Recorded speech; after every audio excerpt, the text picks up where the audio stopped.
Maligayang araw na kalayaan sa ating lahat. Pero ano nga ba ang kalayaan para sa inyo?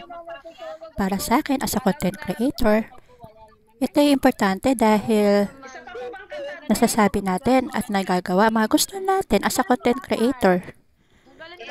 Nagagawa natin online ang mga bagay na gusto natin iparating sa ating mga followers. Papatalent man yan or anumang mga suhestyon. Salamat sa kalayaan dahil naipapahayag natin kung ano ang gusto natin. Maging ang ating mga talento. At nakakapag-entertain pa tayo ng iba. Maging malaya tayo sa kung ano ang gusto nating sabihin. Kung sino man ang gusto nating kamustahin.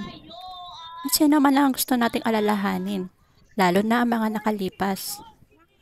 Salamat sa kalayaan. Kaya as a content creator, palayain natin ang ating sarili sa paggawa ng mga interesting na content. Alam ko na kung ano name niya. Salamat, Bago na salamat. sa isip ko. Happy Independence Day sa ating lahat at especially sa Dev Nation. Thanks for watching and don't skip ads.